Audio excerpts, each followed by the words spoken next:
Ne balmaw billet le 22 septembre 2023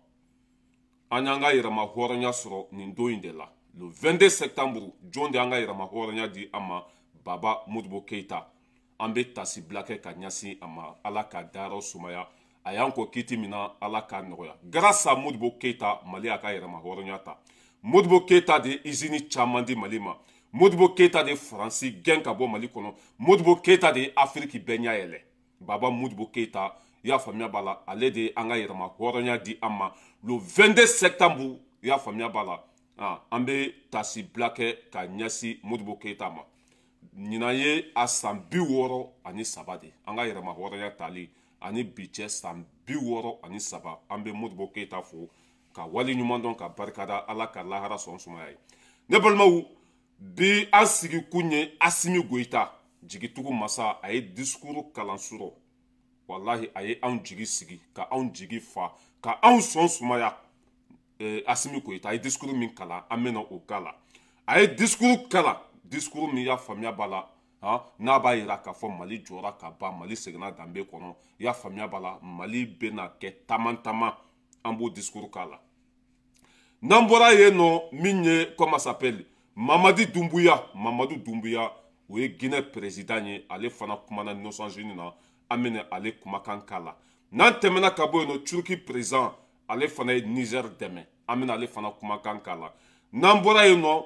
min ye Kartinina ko ye parce que Malien caman y'an wele ko degun b'u kan tɔɔrɔ b'u kan min ye Kartinina ko ye i y'a faamuya b'a la ko ɲɛ tɛ ka sɔrɔ a la ça veut dire que kɔrɔlen banna kura fana ma sɔrɔ Maliens bɛ papier ko gɛlɛyala Faransi kɔnɔ a ka bɔ hakili ma ni passeport t'i bolo i tɛ se ka Faransi sɛbɛn sɔrɔ a Kartinina i y'a faamuya b'a la fili donna mɔgɔ caman ta la a tɛ ka réparer ɲɛ foyi tɛ ka sɔrɔ a la mɔgɔw ka wari bɛ ka perdre quoi dɔw yɛrɛ y'a kɛ business ye sisan miliyɔn de bɛ minɛ mɔgɔw la Kartinina ko senfɛ sisan miliyɔn de bɛ minɛ mɔgɔw la miliyɔn kelen tɛ miliyɔn fila tɛ miliyɔn saba tɛ i y'a faamuya b'a la o bɛ ka minɛ mɔgɔw la k'u b'u ka Kartinina dilan o bɛ erreur corriger comme ça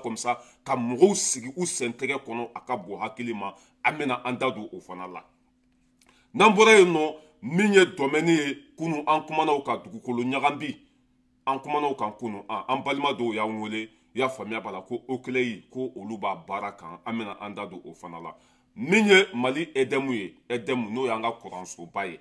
an bɛna kuma o fana kan min tun ye o ɲɛmɔgɔ ye i y'a faamuya b'a la ko Kureshi ale gɛnna ka bɔ a place la an bɛ an da don o la n'an bɔra yen an bɛ taa Burkina Faso jeunesse bɔra k'u ka dɛmɛ bɛ Ibrahim Traoré k'u ka dɛmɛ b'a ye bi k'u ka dɛmɛ b'a ye sini ko Ibrahim Traoré k'a tɛ bɔ fanga la ko Ibrahim Traoré bɛ sa fanga de la Burkina jeunesse olu bɛna bɔliba kɛ ka ɲɛsin o ma Ibrahim Traoré k'a tɛ taa ka bɔ fanga la a bɛ sa fanga la o video bɛ an kun an b'o fana k'a la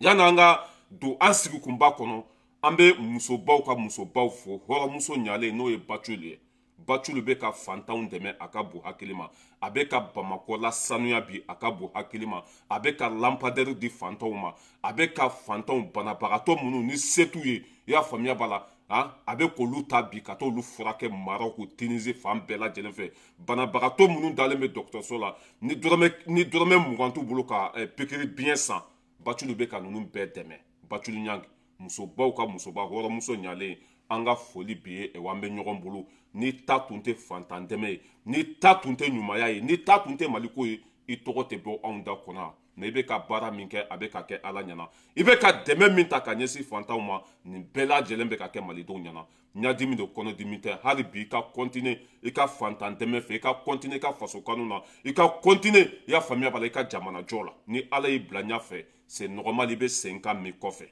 voilà ni jugu t'i la o b'a yira k'a fɔ i wolo cogo man ɲa ni jugu t'i la o b'a yira k'a fɔ e kɛra bonfu safu ye ni Ala ye mɔgɔ bonya fo que jugu de ka k'i la quoi Bathily on ensemble k'i fɔ k'i wali ɲuman dɔn ne balimaw bi ye le 22 septembre 2023 surɔ an ka président ɲuman kumana an ka président sanuma Asimi Goyita jigitugu masa président min ɲɔgɔn ma deli ka na diɲɛ kɔnɔ Asimi a kumana ka Maliens jigi sigi a kumana ka Maliens kalan a kumana i y'a faamuya b'a la Mali bɛna hɛrɛ sɔrɔ cogo min na a kumana o bɛɛ lajɛlen kan an bɛ Asimi kumakan k'a la Maliens denw k'a lamɛn n'an bɛ taa an bɛ se anw y'a fɔ aw ye k'an bɛ tugu mɔgɔ ko danbe de b'a la nin président ɲɔgɔn ma deli ka na Mali kɔnɔ n'an bɛ san 1 san 2 san 3 san 4 san 5 san 6 san 7 san 10 n'an b'o sɔrɔ yɔrɔ la Mali bɛ tɛmɛ Dubaï la an ka sanu a bɛɛ kɛra an ta ye Lucɔmu olu bɛɛ baara daminɛna Mali bɛ hɛrɛ sɔrɔ cogo min na olu bɛɛ baara daminɛna an bɛna jigin tugun masa kumakan k'a la ne balimaw a y'a lamɛn dɛ waraba filɛ Maliennes, Maliens, mes chers compatriotes, demain 22 septembre 2023, le peuple malien célèbre le 63e anniversaire de l'indépendance de notre pays. Le premier sous la 4e République. Ceci m'offre l'heureuse occasion de m'adresser à vous avec fierté et reconnaissance. En ces jours de souvenir, nous rendons hommage au président Modibo Keïta, à ses compagnons, à tous les martyrs qui ont, par leur lutte mémorable, conduit le Mali à sa libération et tracé la voie de la souveraineté. Maliennes, Maliens, mes chers compatriotes, depuis la rectification de la transition et la tenue des assises nationales de la refondation, notre pays a engagé des grands sentiers de réforme, répondant ainsi aux préoccupations soulevées par le peuple dans les domaines de la sécurité, de la gouvernance de l'État, de la justice et du développement socio-économique. Maliennes, Maliens, mes chers compatriotes, ayant pris conscience que la survie même de notre État dépendait de la question sécuritaire, les autorités de la transition ont opéré des choix stratégiques majeurs qui ont permis l'amélioration de nos capacités opérationnelles et la montée en puissance de l'armée. Suivant notre nouvelle vision de l'outil de défense, celui-ci a connu une mutation en profondeur, d'où un changement radical de mode opératoire dans la lutte contre les groupes armés terroristes, dont les actions perfides ne consistent de nos jours qu'à s'attaquer aux populations civiles innocentes en guise de représailles des lourdes pertes que leur infligent les forces de défense et de sécurité. En témoigne la dernière attaque lâche et barbare contre le bateau Tombouctou dans la localité de Bamba. Aux familles endeuillées, je présente les condoléances de la nation et souhaite prompt rétablissement aux blessés. Merci beaucoup. Les attaques ainsi dirigées contre les populations civiles, de même que celles contre les femmes, ne resteront pas impunies. Merci. À ce jour, une enquête est déjà ouverte par la justice malienne. La nouvelle politique de défense intègre les citoyens dans un système plus adapté aux conditions d'un pays faisant face à des menaces sécuritaires multiformes. C'est pourquoi le gouvernement a restauré. Ne balimaw n bɛ a lajɔ yan pour que vidéo kana janya parce que révélation ka caya kumaw ka caya bi bonne nouvelle caman bɛ yen ne balimaw Asimi ka kuma fɔlɔ kɛra min ye a ko bi ye le 22 septembre ye k'a bɛ tasibila kɛ ka ɲɛsin Modibo Keïta ma Modibo Keïta de Mali segin a danbe kɔnɔ an ka yɛrɛma hɔrɔnya sababu bɔra Modibo Keïta de la k'a ka foli bɛ Modibo Keïta ye k'a ka duwawudenw b'a ye Ala ka dayɔrɔ sumaya ka yen k'a ma lafiya ye ko n'an bɔra yen nɔ min y'an ka constitution falennen ni bi cɛ an y'an ka sariya sunba kura min falen k'o falennen ni bi cɛ ko baaraw bɛ ka kɛ an ka sanu kɛra an ta ye Lucɔmu o bɛ ka bɔ Mali bɛ ka segin a danbe kɔnɔ k'a bɛ malidenw fo k'u waleɲuman dɔn ko grâce à malidenw ko Mali bɛ ka segin a danbe kɔnɔ bi k'olu tɛ dɛ ko malidenw de sɔnna i y'a faamuya b'a la ka Mali segin a danbe kɔnɔ k'a b'o foli belebeleba ta ko ka ɲɛsin malidenw ma i y'a faamuya b'a la n'o bɔra yen fana k'a bɛ tasibila kɛ ka ɲɛsin an ka bato min atakɛra mɔgɔ minnu fatura kɔnɔ k'a bɛ tasibila kɛ ka ɲɛsin olu ma ko Ala k'u dayɔrɔ sumaya ko ni Ala na kira sɔnna k'olu ye min fɔ k'u b'a kɛ turosuko kɛlɛ k'a bɛ ban Mali kɔnɔ diyagoya wa Mali bɛ segin a danbe kɔnɔ Maliɲɛnw mago bɛ fɛn fɛn na ko ni Ala na kira sɔnna k'a bɛɛ lajɛlen bɛ sɔn ko fɛn min ka gɛlɛn an ka ɲɔgɔn minɛ fɛn min ka gɛlɛn an ka ɲɔgɔn minɛ ka ɲɔgɔn bonya ka to ɲɔgɔn bolo n'o kɛra n'an bɛnna walayi ko an bɛ se ka kulu pousser ka bɔ yen ko k'an ka jamana jɔ ko bɛnbaliya ko a tɛ se ka foyi ɲɛnabɔ bɛnbaliya ko ni tiɲɛni ta se ka foyi ladon jamana kɔnɔ mɛ ko an ka bɛn an ka ɲɔgɔn minɛ n'an y'an ŋaniya kɛ kelen ye k'an fanga kɛ kelen ye k'an bɛ se an seyɔrɔ la a y'o fɔ k'o gɛlɛya kosɛbɛ kosɛbɛ k'an ka ɲɔgɔn minɛ n'an ye ɲɔgɔn minɛ k'an bɛ sebagaya sɔrɔ a y'o fɔ k'o gɛlɛya kosɛbɛ an bɛ jigin tugu masa fo bakuruba fɔ la i y'a faamuya b'a la an bɛ nin fɔ bɛɛ lajɛlen b'a dɔn ko perezan ka discours kɔni mali ko don wa a y'a faamuya b'a la hɔrɔnya ni danbe don an bɛ tɛmɛ ka bɔ yen nɔ an bɛ taa mamadu dunbuya comment s'appelle guinée président ale fana ye cancani kɛ comment s'appelle onu na kunu ale fana ye gosili kɛ ye an bɛna a kumakan k'a la min ye mamadu dunbuya ye a y'o fana lamɛn. Les seules conséquences mais de s'intéresser et de traiter les causes. Les coups d'État, s'ils se sont multipliés ces dernières années en Afrique, c'est bien parce qu'il y a des raisons très profondes. Et pour traiter le mal, mesdames et messieurs, il faut s'intéresser aux causes racines. Le putschiste n'est pas seulement celui qui prend les armes, qui renverse un régime. Je souhaite que l'on retienne que les vrais putschistes, les plus nombreux, qui ne font l'objet d'aucune condamnation, c'est aussi ceux qui manigancent, qui utilisent la fourberie, qui trichent pour manipuler les textes de la Constitution afin de se maintenir éternellement au pouvoir. C'est ceux en col blanc qui modifient les règles du jeu pendant la partie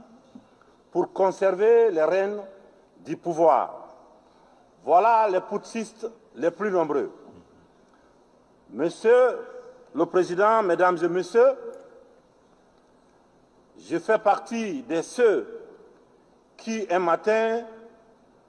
ont décidé de prendre nos responsabilités pour éviter à notre pays un chaos complet, une situation insurrectionnelle. Aucune force politique, toute complètement neutralisée à l'époque, n'avait ni le courage, ni les moyens de mettre fin à l'imposture que nous vivions. La rectification institutionnelle à laquelle mes frères d'armes et moi avons pris nos responsabilités le 5 septembre 2021 n'était qu'une conséquence de cette situation de chaos qui avait fini par fissurer le tissu social. Et mettre voilà, à mal... ala joya pour que vidéo kana janya Mamadou Doumbouya ko ako n'i y'a ye olu ye marifa ta ko ka président boye ko président minnu tun bɛ jamana kun na ko tun tɛ ka baara de kɛ jamana kɔnɔdenw ka laɲini tun tɛ ka sɔrɔ a ko de bɛnnen tɛ diɲɛmaw ma n'u wulila o b'a fɔ ko putisi n'u wulila o b'olu dɔgɔya k'o ye coup d'état kɛ a donna ta a bɔra ta ko or que ko o bɛ ka mɔgɔ minnu dɛmɛ k'olu ɲɔgɔn coup d'état kɛla tɛ yen o ni ɲɛmɔgɔ jugu minnu tɛgɛ bɛ ɲɔgɔn bolo ko olu de ye coup d'état kɛlaw ye parce que o ye constitution sɔsɔ ka jamana kɔnɔdenw ka nafolow suɲa ka mali minɛ k'a di juguw ma ka guinée minɛ k'a di juguw ma ka afiriki bɔ a danbe kɔnɔ ko kojugukɛla ninnu i y'a faamuya b'a la k'olu ye marifa ta k'olu de bɔ yen mais komi o tun bɛ tubabuw sago kɛ i y'a faamuya b'a la k'o ɲɛ tɛ olu ka kojugu la komi o bɛ ka afiriki ci ka faransi ni ameriki ninnu sago kɛ a ko président jugu ninnu ka kojugu a tɛ bɔ u da kɔnɔ ko sinon k'olu bɛ tiɲɛ de kan n'i y'a olu ye marifa ta baara de tun tɛ ka k'a kɛcogo la n'i y'a olu ye marifa ta i y'a faamuya b'a la ko ɲɛmɔgɔ jugu ninnu k'u tun bɛ nkalon de kan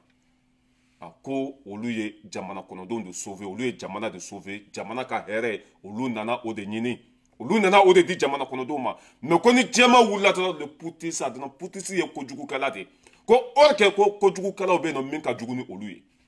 c'est vrai olu ye marifa ta mais ko dɔw bɛ yen nɔ olu ma marifa ta u ye vɛsi jɛman b'u la karavati b'u kan na mais k'u ɲɔgɔn kafiriden k'a tɛ diɲɛ dugukolo sanfɛ k'u ɲɔgɔn kojugukɛla tɛ yen k'u ɲɔgɔn jamana cila tɛ yen mais komi ni Afrique cira ko be occidentaux arrangé avec kafir nous arrangé ni Afrique um ta tiena ku halaki ko be nous arrangé ko de la ko date maka ko jugu kala so ko suno ko bebe ko jugu kala do nyamugo ta kunye do ko kana ne here jamana kono nyamugo ta kunye do ko ka baraka jamana kono mais ko nyamugo munun bora mara fatara nyamugo munun kama ko betumbu sondo betumbu jugu do betumbu ka kewale do mais comme il a français nous arrangé au date maraola mais que toute façon que faut être dans le bon Israël ka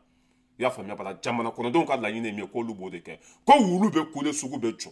olu na kunte fly basige ni here ka nyine ka di Afrique ma Mamadou Doumbouya ka kuma bakurba fola ay nunu de fo voilà mais amani renyi nga Mamadou Doumbouya ka din discours nunu a benyana a bekra kuma farin bawye ça veut que a jara jamana kono doni mais comment ça s'appelle Antumbe Mali Burkina comment ça s'appelle Guinée otunye fédération ko damne fédération a ko be chogo di Mamadou Doumbouya ambe fe ka dofo anyola itara discours ba kalande mais Mali ya nyini fe Burkina ya nyini fe kwanga ke kelenye fédération no kera jugu te donyoro so mais Guinée côté là ateka passer ateka marcher Mamadou Doumbouya itara kuma munu fo no sanjini na c'est vrai kuma nunu nyana mais pourquoi ante fara ɲɔgɔn kan pourquoi ante kɛ fédération kelen ye pourquoi ante kɛ kelen ye komi Mali ni Burkina Niger filɛ ka kɛ kelen ye cogo min na e da tɛ ka ye o la e sen tɛ ka ye o la mun de bɛ e kɔnɔ Mamadou Doumbouya ne kɔni ne m'i ta fan faamuya fɔlɔ dɛ walahi i ye Mali dɛmɛ walahi i ye fɛn caman kɛ Mali ye gɛlɛya tun bɛ anw kan don min na e de y'i ka pɔrɔ labila anw ye anw ka taa an ka minɛnw ta yen nɔ an ka taa an ka baara kɛ yen an tɛ ɲinɛ o kɔ dɛ i ye fɛn caman kɛ an ye mais Mamadou Doumbouya ni tun sera ka kumaba in dabila ka kɛwale dɔw yira anw na ka fara Mali kan komi Niger farala Mali kan cogo min na komi Burkina ni Mali bɛ k'a tɛgɛ di ɲɔgɔn ma cogo min na ni tun sɔnna k'o kɛ walahi an tun bɛ lafiya o ka fisa ni kuma muguba ye kuma fa na ba filɛ nin de ye tiɲɛ fana ye nin tɛ wuli dɛ i taara discours ba minnu kala a bɛɛ ɲɛna mais ni tun sera ka kɛwale dɔ fana yira an na ka décision ta bi bɛɛ Niger ye min kɛ Burkina ye min kɛ ka fara Mali kan i y'a faamuya bala ka alliance signé ka kɛ fédération kelen ye ni Doumbouya tun yera o la o de tun bɛ baara tɔ dafa o de tun bɛ discours ɲa mais e ben fédération ko fara depuis Niger mana Niger nana o ni Mali fédération signé o ye alliance signé mais an tɛ ka Guinée mankan mɛn Guinée tɛ ka kuma mun de bɛ yen la question est là kuma fa na ba fɛ wallahi ni Guinée sɔnna parce que port te Mali la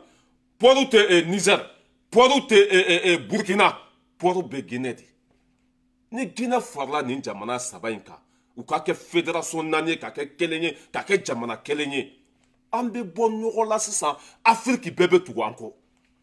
mais Mamadou Doumbouya franchement ne kɔni m'i faamuya dɛ o ye n ka dura fana ye n m'a fɔ i ma ɲi dɛ mais fédération ko in bɛ cogo di bi e ni Mali ni Burkina ni aw saba de y'a daminɛ yanni Niger ka coup d'état kɛ Burkina Mali Guinée olu de taara ɲɔgɔn ye Burkina ko fédération mais fédération ko in a fɔlen ni bi cɛ n y'a fɔ i ma sɔrɔ a la mun de bɛ yen franchement ni mi tile fali kɔ kan mɔgɔ bɛ ɲini ka sɛgɛ i la dɛ wa ni ma fɔra ninnu kan aw tɛgɛ di ɲɔgɔn ma malo b'a kɔfɛ dɛ Aras Balaira de l'homme tranquille depuis Paris ne de filɛ ne ka f'i ye dɛ Afrique population bɛɛ ka laɲini ye bi Afrique ka bɔ jɔntɛnya la Afrique ka kɛ kelen ye wa Africain k'u sago sɔrɔ o ye Afrique population bɛɛ lajɛlen ka laɲini ye bi Afrique population bɛɛ bɛ nin de fɛ bi Afrique ka bɔ jɔndenya la an k'an tɛgɛ di ɲɔgɔn ma ka kɛ kelen ye walahi ni ma sira ta coup d'état b'a kɔfɛ malo b'a kɔfɛ gɛnni b'a kɔfɛ tungalataga b'a kɔfɛ ne de filɛ ne k'a f'i ye n'a ka di ye baara kɛ tiɲɛ kan n'a man di ye kana baara kɛ tiɲɛ kan mais n ka cɛ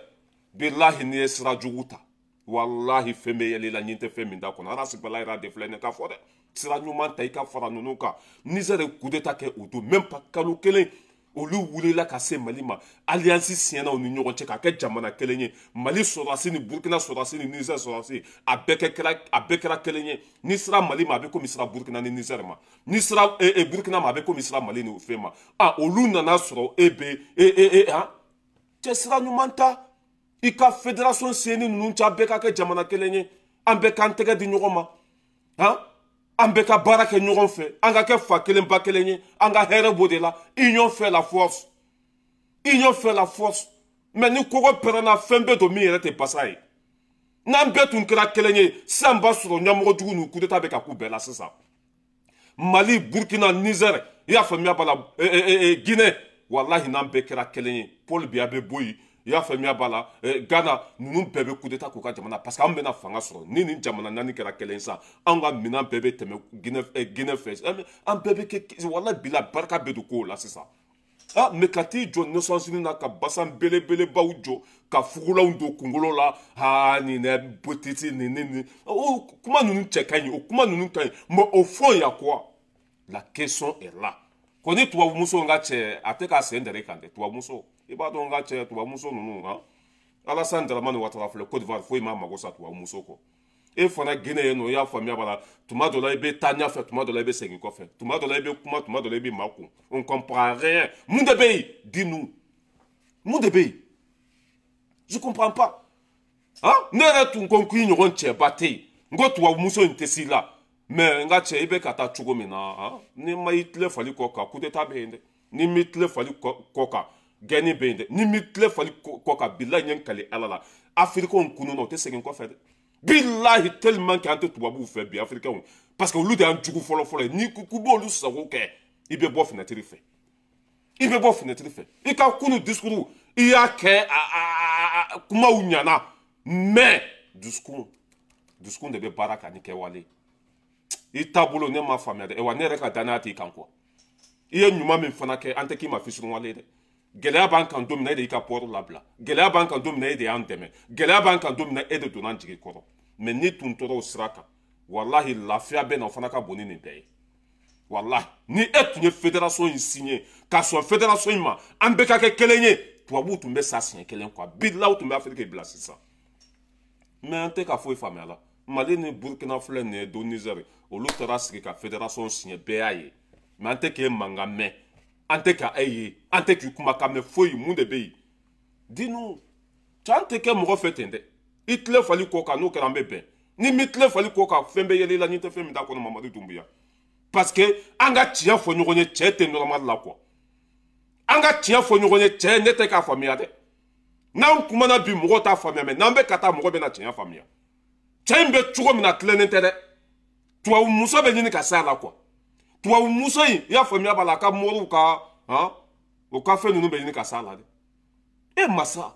n b'an ka kɛ kelen ye fanga b'o de la barika b'o de la o de ye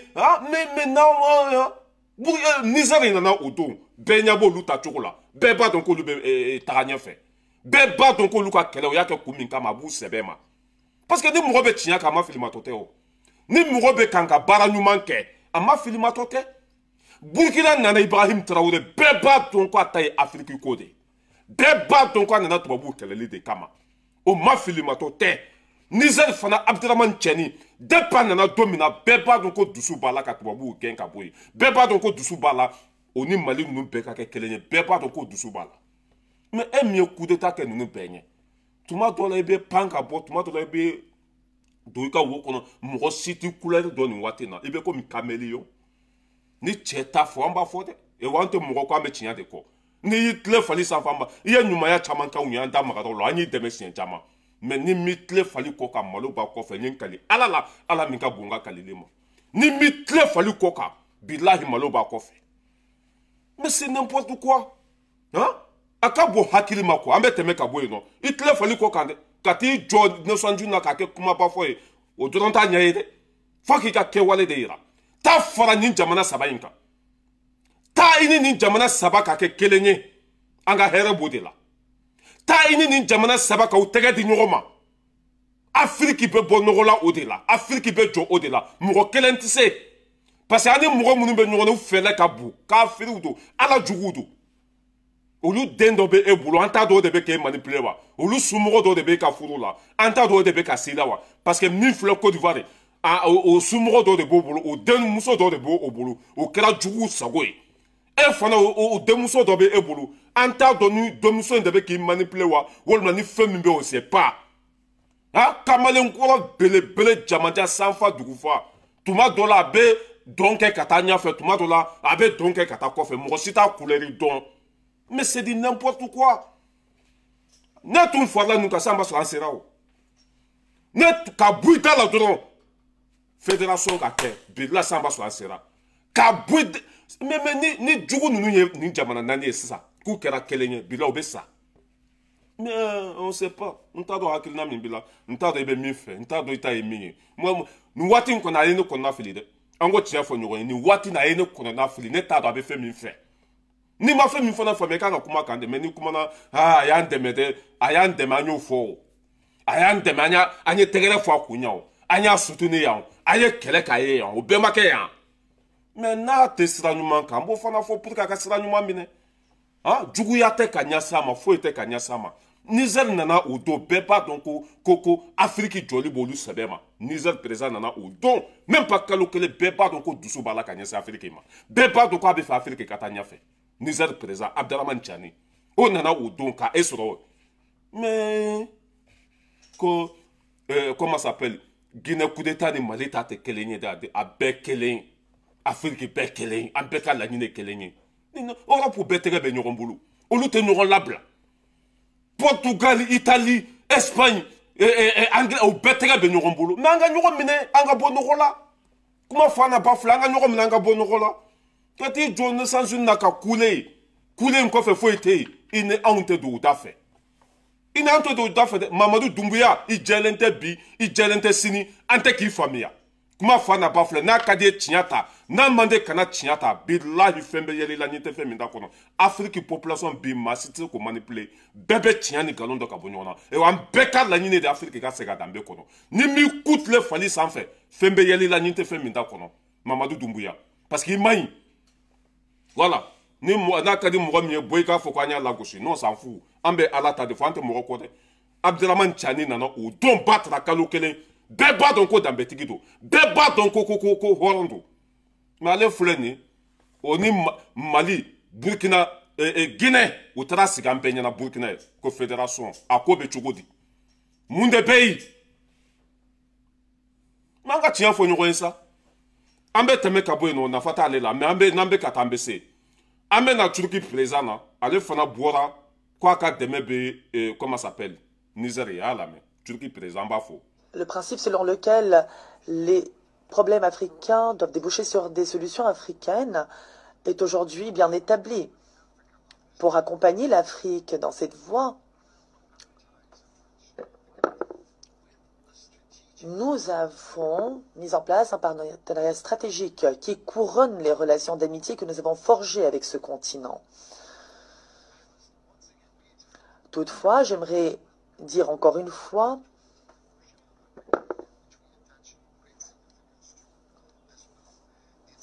qu'il est important que l'Union africaine rejoigne également le G20. Bon, ambe ala djwa comme sonya na matala la nyene flatala. Ko abe fe ya famia bala comment ça s'appelle? Droit de l'homme mo ka baraka chinyaka. Ou ka baraka chinyaka ko fla Afrique lati. E wa Afrique jamana munube ka coup d'état ke ko bu jo fede. Sura so munube ka marfata bi. Ko bu jo fede e wa le ka deme fana buye. Ni ko tuma ka ote marfata ni président tunkai o tout beau placé là. Ale ka deme be africain yo ko ka laje o kofle africain on ka do zevena. Ya famia o ka do zevena. Anga folie be comment ça s'appelle Turquie présent dans betigi do abe Afrique fait ale de be ka doroni fere Mali mabi. Mali doroni munube ka bundeli ke abebe ka bo Turquie de. Billahi on ça que français da on colonisé en fana bautumbe ka sa. Nanko ku ka avion fera ma o te son. Nanku ko marfa fera ma o te son. Watim nanga dugu be ka jeni français tumte ka ndemeni foye. Mais Turquie debe ka on demeni doronu nu fe unye bi. Anga folie be Turquie présent dans betigi do alala do abe Afrique fait. Ngani aba non ayo ambe nyokombulu anga folie be Turquie présent. Merci beaucoup ambe teme ka boyno ambeta ya famia bala domaine na domaine odo anye vidéo ke akunu ire da anye vidéo ke mo chamaye anwole ka foko wallahi vidéo jaruye parce que Mali dugukolo ko nyagambi bala akabu hakilma duskasi bala akabu hakilma mako sabala akabu hakilma Mali dugukolo ko aye mo mi magosa ka mo mi ken nambaraye ka mo mi ke fatoye ka mo mi plakata tunwala ka mo mi la do turosia la akabu hakilma Mali dugukolo ko nyagambi sababu yala anyo appel ke ya fama doye anwole ka fo minye comment ça s'appelle okleye ko okleye jolembe domeni mo ka dala nambe tambe sede asimi de be barabe ka ke be akabo hakilima anye video ke ankunu ko kɔnɔnafili bɛ an kan tɔɔrɔ bɛ an kan dusukasi bɛ an kan maliyɛnw mago bɛ ka sa mɔgɔ bɛ san 10 san 20 san 60 kɛ baara la faransi yan ka dugukolo san mali kɔnɔ ka so jɔ dɔ bɛ wuli tile kelen ka taa a ci ko ale ka dugukolo don u y'an wele yan faama dɔw y'an wele an tɛna olu tɔgɔ fɔ ko min ye Okulɛ ye k'a jɔlen bɛ douane mɔgɔw ka da la Okulɛ tɛ dɔwɛrɛ ye sɛgɛsɛgɛlikɛlaw don an ka juges ka baarakɛla dɔw don zuzu kiiritigɛlaw ka baarakɛla dɔ don jɛkulu dɔ don min sigilen bɛ kiiritigɛlaw ka tɔgɔ la min sigilen bɛ kiiritigɛlaw tɔgɔ la n'a bɛ c'est à dire que an ka fonctionnaires ka olu sɛgɛsɛgɛ i ka sɔrɔ tɛ min bɔ i ka sɔrɔ tɛ min bɔ ni fɛn taara y'i bolo min ka ca n'o ye i bɛ taa kaso la Okulɛ mɔgɔw u sera domaine na domaine mɔgɔw kɔnɔ k'o tɛ don olu ka so kɔnɔ ne balimaw n'an bɛ taa an bɛ se tiɲɛ de tɔgɔ ye ko Ala Okulɛ mɔgɔw u sera domaine ka yɔrɔ la i y'a faamuya b'a la k'o bɛ fɛ ka dugukolo papier dugukolo minnu sanna k'o bɛ fɛ ka o lisi ye n'a y'a sɔrɔ dugukolo ninnu sanna tiɲɛ kan n'a y'a sɔrɔ baara kɛra tiɲɛ kan k'o bɛ fɛ k'o sɛgɛsɛgɛli daminɛ domaine na domaine mɔgɔw ma sɔn ko non ko Okulɛ mɔgɔw ɲɛ man ka da mɔgɔw ka dugukolo ko kan k'o ye secret de ko Okulɛ mɔgɔw ɲɛ man ka da mɔgɔw ka dugukolo comment ça s'appelle mɔgɔ minnu ye dugukolo san u ka fɛn ninnu kan k'o ye secret de mais di n'importe quoi nkalon de bɛ yen u tɛ fɛ ko in tiɲɛ de ka dɔn kiiritigɛlaw wulila k'u bɛ t'u ka baara kɛ domaine mɔgɔw ma sɔn k'u ka baara kɛ ko secret don k'u ɲɛ man ka d'a kan a ko guwana a ko kɛra kɛlɛ ye fo syndicat fana taara da don la parce que ni syndicat ninnu bɛɛ ye kelen ye syndicat ka ɲɛmɔgɔ ko mun yɛrɛ a tɔgɔ ko Yakuba Katile olu fana y'u da don a la ko non ko Okulɛ mɔgɔw man ka sɛgɛsɛgɛli kɛ fo ka se nin tɛgɛrɛ la u ka nin ko sugu ninnu dabila jamana ka kala nɔrɔ ka kala sɔrɔsiw bɛ kɛlɛkɛyɔrɔ la tititi patata n'u ko k'u bɛ sɛgɛsɛgɛli kɛ cogo dɔ la k'olu syndicat ninnu fana k'olu bɛ wuli ko ka kɛlɛ kɛ e masa Yakuba Katile o de kumakan filɛ nin ye k'o ka domaine mɔgɔw k'u k'o to yen u kana taa u ka dossiers sɛgɛsɛgɛ u kana taa sɛgɛsɛgɛli kɛ yen u kana u da don i y'a faamuya a la dugukolo ko la ko parce que ko Mali bɛ bolola nin waati in na ko an ka Mali Ala comment ça s'appelle ministre bɛɛ n'a ta kun don Mali mana kɛla cogo cogo domaine ministre o taara baara de kama premier ministre o taara baara de kama ministre de finance bɛɛ n'i ka baara don Sadio Kamara n'a ka baara ale de bɛ k'i équiper kɛlɛkɛyɔrɔ la tellement que syndicat yɛrɛ ni domaine mɔgɔw bɛɛ ye kelen ye syndicat taara u da don o ko fana la ko sɛgɛsɛgɛli kana kɛ ko n'u ko k'u bɛ sɛgɛsɛgɛli kɛ kiiritigɛlaw n'u ko k'u bɛ sɛgɛsɛgɛli kɛ ko i y'a faamuya wala olu bɛ grève kɛ ko n'i y'a ye olu tɛ ka grève kɛ ko président de ye ci bila olu ma ko jamana ka kalan bi ko an bɛɛ ka fara ɲɔgɔn kan ko ka Mali jɔ ni Mali jɔra waati min na ko o la ko bɛɛ bɛ se ka bɔ k'i ka hakɛ ɲini ko o de la olu ye grève dabila i y'a faamuya b'a la ko ka sigi u yɛrɛ ma ko mais ko Okulɛ bɛ ka taa cogo min na k'olu tɛ jɛn n'a ye dɛ e ni Ala na kira cɛ kiiritigɛlaw ka wuli k'o bɛ jamana jɔ k'o bɛ baara kɛ tiɲɛ kan syndicat ko k'o kana kɛ k'o bɛ taa dugukolo ko ɲɛɲini n'a y'a sɔrɔ défaut bɛ yɔrɔ min na n'a y'a sɔrɔ mɔgɔ minnu bɛ ka i y'a faamuya la tɔɲɔli kɛ k'o b'o tiɲɛ ɲini k'a dɔn min ye domaine mɔgɔw ye u ma sɔn mankan taara bɔ a la syndicat fana taara u da don a la parce que domaine mɔgɔw ni syndicat bɛɛ ye kelen ye u farala ɲɔgɔn kan ko sɛgɛsɛgɛli kana kɛ an bɛ taa min an b'an ko min an b'an ja min i ɲɛ bɛ nin comment ça s'appelle Yakuba Katile a bɛ baara kɛ yɔrɔ min na mun ɲinana a ka jɛkulu in yɛrɛ tɔgɔ kɔ bilahi ko poste joli b'olu bolo yen mɔgɔ kelen i b'a sɔrɔ a bɛ poste 10 de la yen olu bɛ wari sɔrɔ hali président t'a sɔrɔ mais n'an bɛ taa an bɛ se Asimi de bɛ yen cɛ o cɛ bɛ ka baara kɛ nkalon kan a kɛra ɲinɛ ye o a kɛra san wɛrɛ ye o a kɛra san 10 ye nin kɔfɛ ye o Mali bɛ nin bɛɛ kɔfɛ i bɛ k'a ye san 7 de kɛ Mali kunna a labanna cogo di Mbalo bubara ba Boubou Cissé a ye san joli kɛ Mali kunna ka Mali nafolo bɛɛ suɲa a laban bɛ tunga la Karim Keita a tun ma miiri k'a bɛ se ka fanga bila Karim Keita bɛ min bi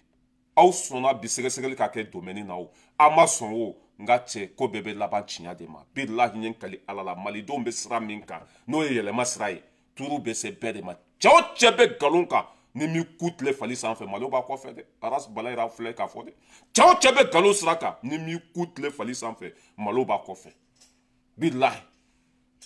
Okulɛ mɔgɔw sera domaine mɔgɔw ma k'o bɛ fɛ ka lisi ye dugukolo fɛrɛla mɔgɔw ma cogo min na o bɛ fɛ k'a tiɲɛ dɔn n'a y'a sɔrɔ a fɛrɛla mɔgɔw ma tiɲɛ de kan walima ni nkalon b'a la o bɛ fɛ k'a ko sɛgɛsɛgɛ domaine mɔgɔw ko ayi k'o ye secret de ko Okulɛ mɔgɔw man k'u da don o ko la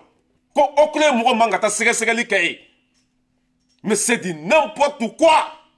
C'est honteux, c'est décevant.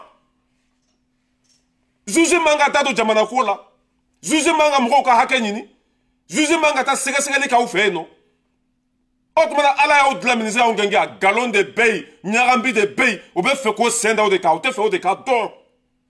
Oye mko sadi. Oye jamana trai, oye fanta un tonyo.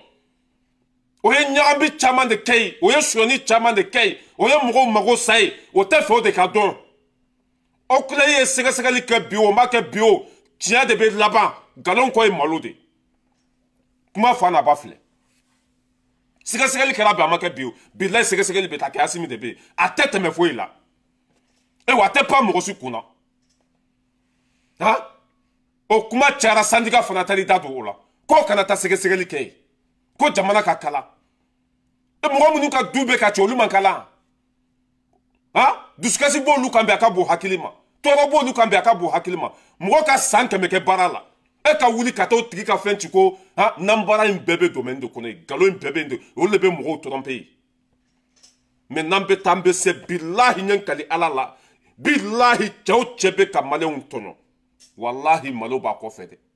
e wa asimi ambe minyi fe kana fanga bla fo ki ka dugukolo ko nsigi senka ika yuro jodo kesa ke ka entreprise do ta kama masinyana mo kata dugukolo kelen kana se ka fe mo fla ma ko nunu nyanyini ko baraw sigi senka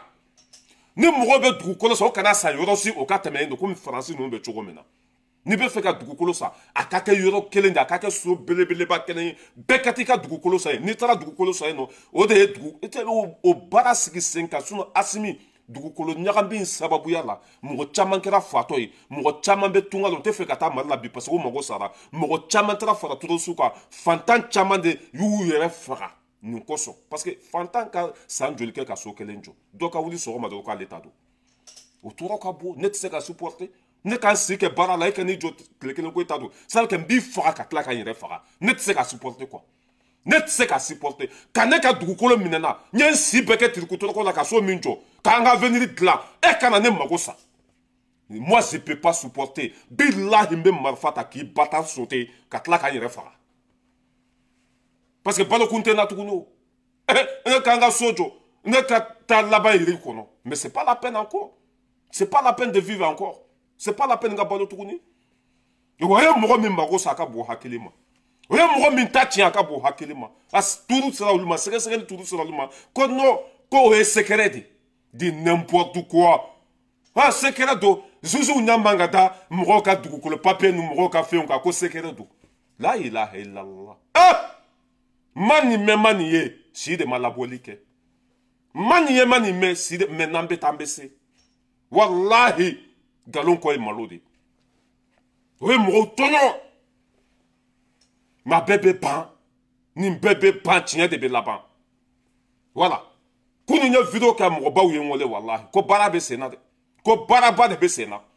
barabe ka kere sege lu be ka kere mali dugukolo nyagambe abisa ka dabla tukum na ko barabe sena de be ki hakili sigi e wa mba ni malen be fe akana ta dugukolo saka akana dugukolo santugunu ko chugo to la kwa aya kwa waro to awku ne balma muso me ne wole kunu ko lu ka papier bubulu e dugukolo sa senu adama sangare tara kaso la fe min senfe ko e dugukolo sa senu ya famille la ku beta papier yele moto la wol na ka permu bo papier la ku deselendo o mana tayo ro ko no ko permu tse ka bola permu tse ka bo papier fe na o te dugukolo nyana ma e wa mangande bo yoro la ne dugukolo sa mo bulu ni ki beta permu yele mai to la wol me beta permu de bo ni no ko permu tse ka bola dron bila ha ka papier fara ka fili parce que nambara de be mangande be e wa fitine de bo yoro la ne yɛrɛ delila a fɛn sugu sɔrɔ n taara ko n bɛ taa a pɛrɛmu bɔ o ko k'a pɛrɛmu tɛ se ka bɔ an taara ko sɛgɛsɛgɛ mankan de bɛ yen o ye mɔgɔ min mago sa cɛ an bɛ tunga la yan an t'a ɲɛdɔn an bɛ taa dugukolo san mɔgɔw bolo an bɛ taa sɔrɔ o dugukolo mankan bɛ yen o bɛ k'an mago sa o bɛ k'an tɔɲɔ o bɛ k'an jigi tigɛ an bɛ nɛnɛ kɔrɔ an bɛ san kɔrɔ an bɛ fiɲɛ kɔrɔ an bɛ wuli depuis 3 heures du matin ka taa jɔsi kɛ san b'an gosi toda sugu bebe anka nanyo wari soro manumato kola kata dugukolo san fabara kamba ndonga avenue de la kamba nyere jigi tugu kololo beta yo fana la toro beta yo kofe mairie de be papier de la e massa 20e siècle kono toro be male on kan bi dugukolo kota côté là de mais nambe tambese an balma muso mi ye an wole c'est que muso la kamene wole kunu no be kasila aka Asimi ne ni vidéo ay ni vidéo kolonkola ka sa Asimi made Asimi mali tunga ranke bébé fait mali denuma bébé fait tunga la mais toro bukande duskasu buka nyani buka Asimi e hakili to tunga ranke la de ambe tunga de la ambe ta mali kono mo be nu c'est que ambe dala ta ka da mo munu ka dugu ambe ta so nyagambe ba bela Asimi ha tuga ko se no do Asimi e wa kana ta bata c'est que dugukolo ko inflé mali la ani korofela in kele be de keleni billahi ije gagné ta e turosu kama tugumna I kanga gagné ta dugukolo nyagambilo fana kama tugo kele de Asimi iye marfata turosu kama tugumna I kanga marfata dugukolo nyagambilo fana kama tugo kele na Asimi kuma fana bafule ko lu faga ko mi be ka turosu faga tugumna parce que a be aussi jugu den kele indi mo mi be mo chanfa billahi togota la ni mo faga late mo mi be mo taraye to flata la ni kafiri dente ibe ka marfata ka turosu faga tugumna marfata mo mun be ka dugukolo kolon fele mo ma ko lu fana faga tugo kele na kuma fana bafule ala jugu kafiru ambe teme ka boy non ambe na comment s'appelle Burkina amba labani Mali edemouye pour que eri kana jana wala nga eri yere be ni kase ay Burkina jeunesse la mede obena mi fo Ibrahim OK bi le 21 septembre au bout de la sur place Tefo Amoro voilà am bella jele wella le 29 septembre même place que les naya premièrement Sartme adoptera le 14 octobre 2022 ka irako capitaine kan ka kalo muga ale ni kelen no ke premièrement amana boka ale dénoncer deuxièmement anga constitution min be mi tani ke ka di France na ka jamadenw maka Burkina be utonyon amana tla ka boka irako anta ale sartel lo anta ale constitution lo fait donc nambora capitaine kan ka pouvoir dum sanduru ka terrorisme kele sanduru were fa occuper goudron aller ne sera on est caniveau kora aller santain Allahu akbar sanduru were aller ay siga min ke santane abana sigi ka fanga dum ka lafia mo ta fe o wodo ay wuli anga lo capitaine ko fe merci beaucoup. Merci. La patrie ou la mort. Voilà, Burkina Faso ka jeunesse ou de Bora, ko tunye sarti mindi ou ka présent ma ko lute janaide. Ko Ibrahim Traoré ko abe sa fanga de la. Ko abe Sanduru wore ke fanga la ya famia bala ka turutu kunchu ku dafara. Sanduru wore aboke ka godoron de la Sanduru wore aboke jamana kuna doron ki jia. Ko abe santane ko de ke fanga la Burkina jeunesse ko Ibrahim Traoré ta blaba ta blasini abe sa fanga la Burkina be na bro ko ira diama bela élection te ke Burkina vote te ke foi o tu me femi no fo o yasro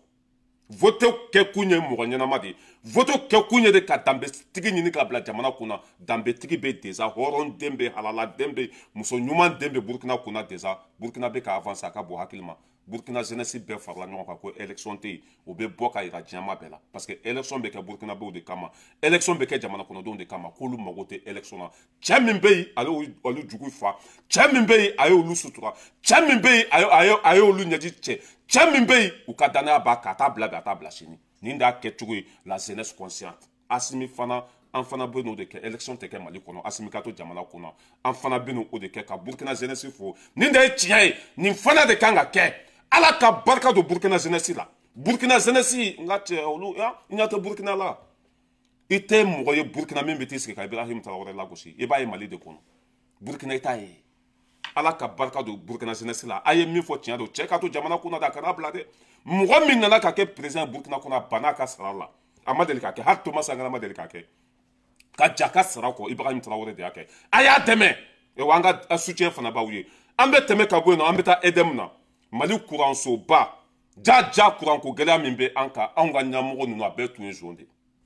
dana dara mugo munu ka ko ka Mali on jigi tuku olu de be ka mun magosa a minye ko kuresi konare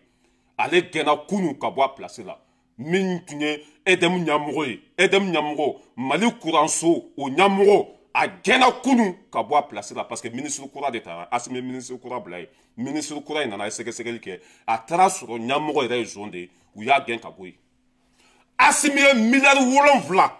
k'o bɔ a kun Asimi miliyari 7 k'o ta ka bɔ a ka souveraineté wari la souveraineté a yɛrɛ ka wari la k'o miliyari 7 ta ka bɔ o la ka taa di i y'a faamuya b'a la Kuresi ma Kuresi Konare ma ka taa d'a ma k'a ka taa groupe san Turki groupe minnu bɛ se ka maliyɛn bɛɛ sarve kuran na groupe minnu bɛ se ka kuran di maliyɛn den bɛɛ lajɛlen ma ka miliyari 7 ta i y'a faamuya b'a la ka wari la Asimi yɛrɛ ka wari la walasa kurantigɛ banbali bɛ se ka ban cogo min na walasa maliyɛnw bɛ se ka kuran sɔrɔ cogo min na ka miliyari 7 ta ka di Kuresi Konare ma k'a ka taa groupe ɲɛnamaw san Turki i b'a dɔn Kuresi taa groupe san yɔrɔ jumɛn a taara groupe san i y'a faamuya b'a la n t'a dɔn Côte d'Ivoire walima ko Laos walima yɔrɔ jumɛn a taara groupe san yen nɔ groupe ninnu sanna groupe 20 i y'a faamuya ani 7 groupe 27 de taara sa Laos i y'a faamuya b'a la o groupe 27 u nana don min na essayement dɔrɔn ka essayer dɔrɔn n'a ka ɲi u y'u barrager dɔrɔn i y'a faamuya b'a la groupe comment ça s'appelle tan saba jenina o yɔrɔ bɛɛ la groupe tan saba a jenina o yɔrɔ bɛɛ la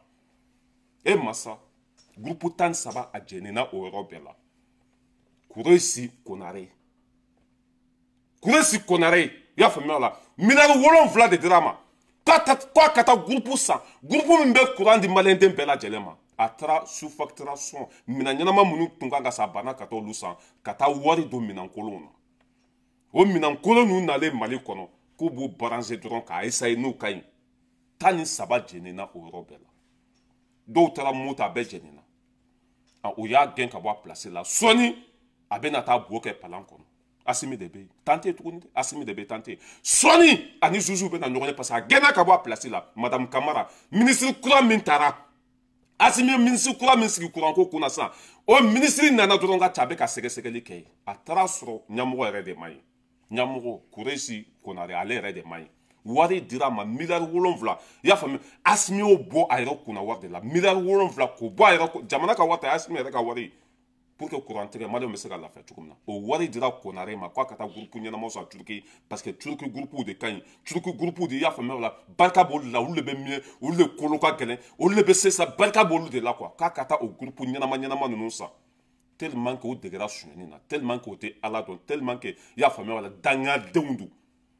o taara groupe san t'a dɔn Côte d'Ivoire walima Laos walima yɔrɔ jumɛn ka taa groupe kolon san chinois groupe ni ninnu moins cher ninnu da nɔgɔ ninnu ka taa olu san 27 o sanna u jiginna Mali kɔnɔ don min na u y'u branché kuran na k'u b'o lajɛ dɔrɔn 13 jenina o yɔrɔ bɛɛ la 13 k'a bɛɛ jeni Asimi ne y'a fɔ dɛ nin bɛ ka kɛ Asimi yɛrɛ tile de la ne y'a fɔ yan n ko c'est que peine de mort maliyɛn ka c'est que maliyɛn bɛ siran fɛn fɛn o ye nin de ye dɛ peine de mort ta i ka baara kɛ n'a ye peine de mort mɔgɔ fɛn fɛn faso nafolo sɔrɔ nin waati in na k'a bɛɛ kan tigɛ jamanadenw ɲɛna bilahi ɲɛ kali Ala la n'o kɛra i ka wari bɛ buru Mali suguba la i bɛ taa fo Tokyo avion bɛ dan yɔrɔ min na i bɛ taa yen ka segin ka n'i ka wari dalen sɔrɔ suguba la Asimi a kɛ Ala kama n'i bɛ fɛ ka lafiya n'i bɛ fɛ i ka baara ka ɲa mɔgɔ dama dama kan tigɛ dɔrɔn walima i ka mɔgɔ dama dama jɔ poto la dɔrɔn ka mugu ci a la bɛɛ ɲɛna bilahi lafiya bɛ na sisan Asimi tile la Asimi yɛrɛ ka wari bɔ a kun ko aide min ɲɛmɔgɔ ka taa groupe ɲɛnamaw san a y'a wari bɛɛ détourné est-ce que an tun b'a miiri ko nin bɛ se ka kɛ Asimi tile la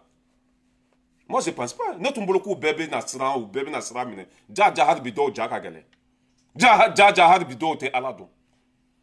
a Kuresi e bɛ t'i bɔ kɛ palan kɔnɔ hali a tɛ mɛn Ala ka barika dɔ tiɲɛna Asimi de bɛ yen a tɛ tɛmɛ foyi la dɛ wa a tɛ ɲinɛ foyi kɔ bilahi i b'a sɔrɔ turu ma s'i ma dɛ mais k'a fɔ ko Asimi ɲɛ t'u la a ɲɛ b'u bɛɛ la turu de ma s'u ma a bɛɛ bɛ minɛ engrais feerelaw u ka dossier bɛ sen na min ye comment ça s'appelle douanier olu ka dossier bɛ sen na min ye maire ye olu ka dossier bɛ sen na an ka bien minnu feerela suguba la an ka immeuble minnu feerela suguba la olu dossier ninnu bɛ wulila bi caman bɛ t'i bo kɛ palan kɔnɔ banajugu fura ye furajugu ye kafiri den minnu y'an joli min ka anw fantanya k'anw bantanya Asimi a kɛ Ala kama i y'a faamuya bala kana hali don kaso la dɛ taa foro belebelebaw san i y'a faamuya i k'u bila u ka taa sɛnɛ kɛ ɲɔ min bɛ sɔrɔ kaba min bɛ sɔrɔ malo min bɛ sɔrɔ a ka di fantanw ma kana hali ninnu to kaso la de ils sont même pas mérite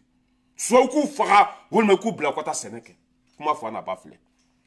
parce que n'i ma décision gɛlɛmaw ta nin tɔɔrɔ tɛ ban